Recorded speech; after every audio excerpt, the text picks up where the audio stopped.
Hi everyone! I have here a coin and I would like to share 3 ways that our life is similar to this coin. First, your life is like a coin because it's yours. You can spend it any way you choose. Just like money, you can choose to do whatever, whether you want to go on vacation, whether you want to buy an extra candy bar, whether you want to put it in a grocery cart to get you through all these. It's up to you. It's your decision. God gave us each a life, but He left it in our hands to decide what to do with it. He has given in His Word different guidelines and shows us how to invest it wisely if we choose to make it count. I believe as Christians we should live our life to the fullest and to the glory of God. But on a side note, you can't spend anyone else's. Your life is yours to spend any way you choose, but you can't determine how someone else spends theirs. Neither can they do the same for you. Second, our life is like a coin because it doesn't determine our future. For those of you who may be familiar with the name Dave Ramsey, you would know him as the money man today. But what you may not know is that at 26 years old, he was worth $1 million. But due to poor choices, he lost all his money and had to file bankruptcy. But Dave said, I didn't let it determine that I was going to be bankrupt for the rest of my life. I went on a quest to find out how money works. And today he shares that knowledge with thousands of people and helps them live better lives financially. So remember, just like a coin, it doesn't mean if you lose your money, oh my goodness, you make a bad choice, you're destined to be that forever. The Bible is full of characters, people that turned their life around and made it better. They finished well, and that's really what counts, is finishing well. And third, this is probably my favorite point. Your life is like a coin because you can invest it. Just like money, you can invest your life. I want to share a story about a guy named Brian.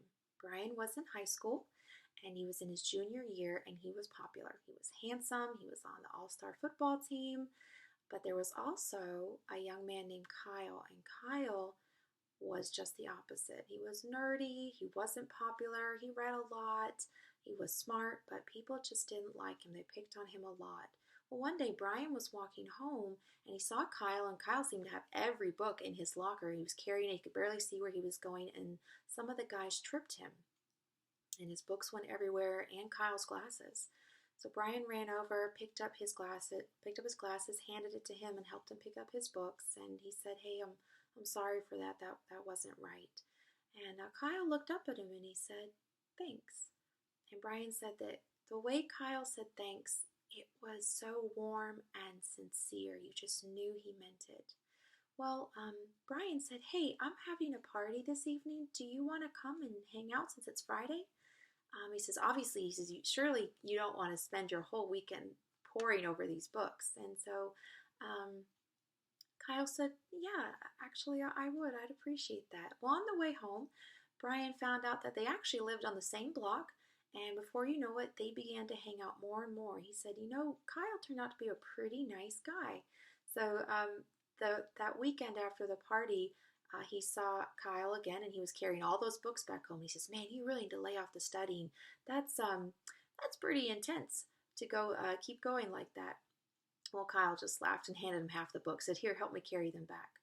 Well, graduation came a couple years later, and as you would expect, Kyle was valedictorian. But what you didn't know was that Kyle had actually grown to be a pretty handsome guy. He replaced his glasses with contacts, and he actually had more dates than Brian did. But they were still the best of friends, even though they were going to different colleges. Well, um, Brian could tell that Kyle was nervous about his speech, so he slapped him on the back and said, "You're going to do great." And as usual, Kyle looked at him and said, "Thanks." Well, Kyle went up to give his speech, and he, did the usual, like thanking the faculty for all their investment in their future.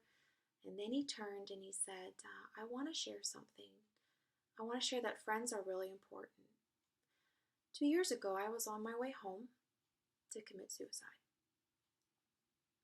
And I had cleaned out my locker. I had emptied it out so my mom wouldn't have to do it. I had a note written to tell my parents why I was committing suicide. And then I met Brian. Brian reached out to me And Brian saved me that day. He said I wouldn't be standing here as valedictorian. I wouldn't be going to college if it wasn't for Brian. Now, this isn't about suicide, but I thought it was worth sharing a few things. Did you know that suicide is the 10th leading cause of death in America today? In fact, if you boil the numbers down, that is 105 Americans per day that die in the United States. It is the 3rd leading cause of death in the world. If you break it down, that means that there was one death every 40 seconds. Do you want to know what's really sad? 90% of them could have been prevented. Brian made a difference to Kyle. He took his coin and he invested it in someone else and didn't realize that that investment paid off in Kyle living. I want to leave you with just some thoughts. You're not given a good life or a bad life. You're given a life, and it's up to you to make it good or bad. As Christians, we're here to be the salt and light in the earth. We're to make a difference. I want to be a Brian, someone who makes an impact on people every day. And I pray that this has been a blessing to you, that this has been an encouragement and maybe been a little thought-provoking to see how we can make a difference, even small. No one would have thought that just reaching out to someone would have made such a difference, but it did. God calls us to be light and salt, to be a reflection of His love. So I guess my question to you today is, would you join me in making your life